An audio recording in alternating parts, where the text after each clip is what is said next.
नमस्कार, स्वागत है आप सभी का। वक्त हो गया तेज रफ्तार खबरों का, लेकिन उससे पहले रुक करते हैं कुछ दूसरी खबरों की ओर।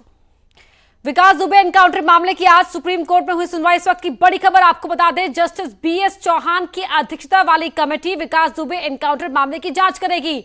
सुप्रीम कोर्ट ने जांच कमेटी का अध्यक्ष जस्टिस बीएस चौहान को बनाया है। सुप्रीम कोर्ट को यूपी सरकार ने निर्देश दिया कि जांच कमीशन को 1 हफ्ते में गठित करें, साथ ही 2 महीने में आयोग अपनी रिपोर्ट दाखिल करेगा। सुप्रीम कोर्ट ने यूपी सरकार को निर्देश दिया है, तो वहीं सचिव स्तर का अधिकारी केंद्र सरकार मुहैया कराएगी। यूपी सरकार ने सुप्रीम कोर्ट में एफिडेविट दिया था, जिसमें सुप्रीम कोर्ट के रिटायर्ड जज जस्टिस बीएस चौहान, यूपी के पूर्व डीजीपी केएल गुप्ता का नाम था।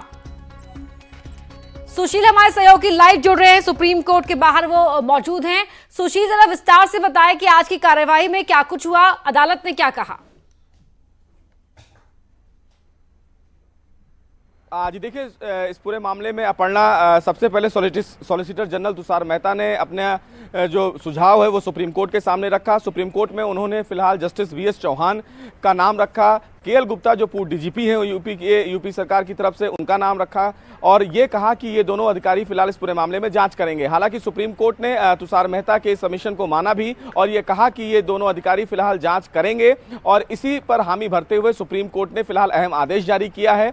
सुप्रीम कोर्ट ने इस पूरे मामले में कमेटी के जो हेड हैं वो लॉ कमीशन के पूर्व चेयरमैन, जैसा आप बता भी रही थी, जस्टिस चौहान हैं, केएल गुप्ता और शशिकांत अग्रवाल वो हैं जिनको फिलहाल यूपी सरकार ने पहले ही एक आयोग बनाकर गठन करने के लिए, इस पूरे मामले की जांच करने के लिए कहा है, उनको भी शामिल किया गया है। लेकिन महत्वपूर्ण बात इसमें सबसे यह है अपर्णा कि इस पूरे कमेटी को 1 हफ्ते के अंदर ही कार्रवाई शुरू करने के लिए सुप्रीम कोर्ट ने कहा है। 2 हफ्ते का समय दिया, 2 महीने का, माफ कीजिएगा, 2 महीने का समय दिया है फिलहाल सुप्रीम कोर्ट ने इस कमेटी को, जो पूरे पहलुओं की जांच करेगी। जस्टिस चौहान जो इस पूरे आयोग के हेड हैं, उनसे हमारी अभी थोड़ी देर पहले बात भी हुई। उन्होंने कहा कि वो हर पहलुओं की जांच करेंगे, लेकिन सबसे इंटरेस्टिंग फैक्टर इस मामले में अपर्णा यह है कि इस प्रकार के दुर्दांत अपराधियों को जमानत कैसे मिल जाती है और वो कैसे समाज में अपने जो अपराध हैं वो करते हैं, उस पहलू पर भी जांच की जाएगी। तो आने वाले दिनों में हमें इस पूरे एनकाउंटर को लेकर एक नई गाइडलाइन देखने को मिल सकती है। लेकिन फिलहाल सुप्रीम कोर्ट का बड़ा आदेश है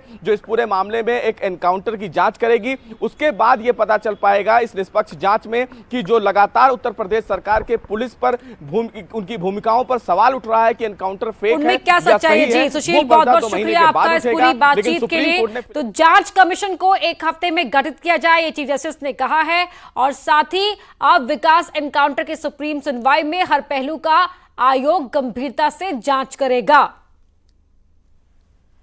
जस्टिस बीएस चौहान इस जांच कमेटी के अध्यक्ष होंगे।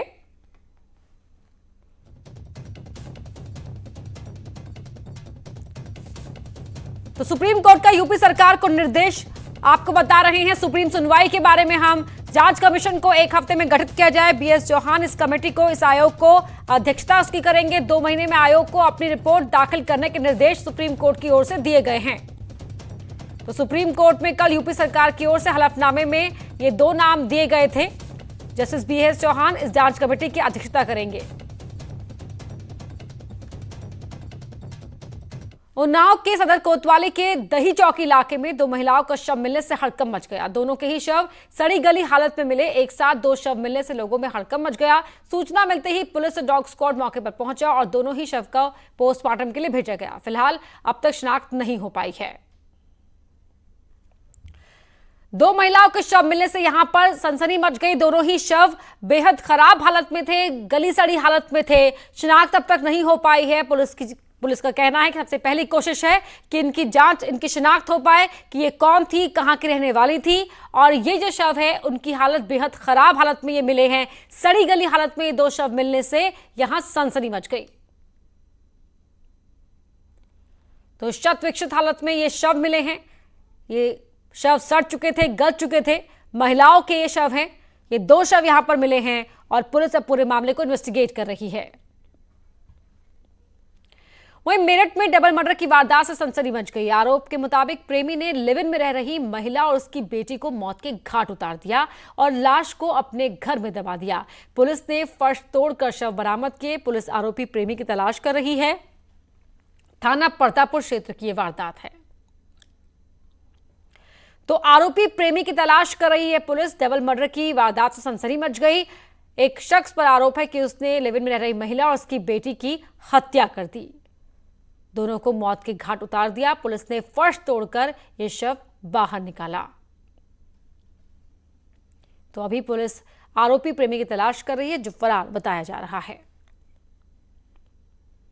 डबल मर्डर की वारदात मेरठ में, जहां महिला और बेटी का कत्ल कर दिया गया। ये महिला जिस शख्स के साथ लिव इन में रहती थी, उसी पर आरोप है कि उसने इस महिला का और उसकी बेटी का कत्ल कर दिया और शव को घर के फर्श में ही छुपा दिया। फर्श तोड़कर शव को बाहर निकाला गया।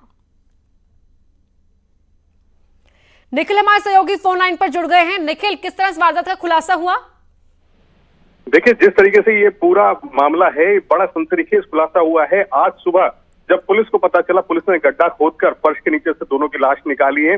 तब जाके पता चला कि इसने आरोपी ने इन दोनों को मार के फर्श के नीचे दबा दिया था। मामला मैं आपको बता दूं कि पुरानी प्रेम प्रसंग का है। महिला डिवोर्सी थी, उसके बाद दोनों के बीच फेसबुक पे फ्रेंडशिप हुई और तब ये लोग करीब 5-6 साल से लिव इन रिलेशनशिप में रह रहे थे।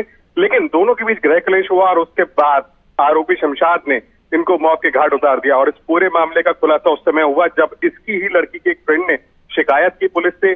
तब जाके पता चला कि इस तरीके से इसने मार्च में ही अपने कारनामे को अंजाम दे दिया था। और उसके बाद अब जाकर पुलिस ने वो दोनों शव निकाले हैं और अब उनका डीएनए सैंपलिंग कराया गया है। उधर शमशाद की तलाश जारी है। जी, बहुत शुक्रिया आपका निखिल, जानकारी के लिए। राजा मानसिंह के दोषियों को उम्र कैद सुनाई गई है। मथुरा कोर्ट ने उम्र कैद की सजा का ऐलान किया है। बड़ी खबर इस वक्त की आपको बता रहे हैं। सभी दोषी 11 पुलिसकर्मियों को उम्र कैद की सजा सुनाई गई है। 1985 में राजा मानसिंह का एनकाउंटर हुआ था। कोर्ट के फैसले पर परिवार वालों ने खुशी का इजहार किया है। तो मथुरा कोर्ट ने उम्र कैद की सजा का ऐलान कर दिया। सभी दोषी 11 पुलिस वालों को उम्र कैद की सजा सुनाई गई है। राजा मानसिंह हत्या का एनकाउंटर में बता दें आपको कि 1985 में राजा मानसिंह का एनकाउंटर हुआ था और तब से लगातार राजा मानसिंह का परिवार इंसाफ के लिए लड़ाई लड़ रहा था। तो एक लंबी लड़ाई के बाद इंसाफ मिला है, परिवार वालों का कहना है। और ऐसे में परिवार ने सजा सुनकर इस पूरे फैसले पर अपनी खुशी जाहिर की। तो सभी 11 दोषी पुलिसकर्मियों को उम्र कैद की सजा सुनाई गई है। मथुरा कोर्ट ने उम्र कैद की सजा सुनाई है। बड़ी खबर आपको बता रहे हैं। कोर्ट के फैसले पर परिवार वाले खुश हैं कि देर से ही सही लेकिन इंसाफ मिला है। 1985 में राजा मानसिंह का एनकाउंटर हुआ था और उसके बाद से ही लगातार परिवार ये लंबी लड़ाई लड़ रहा था।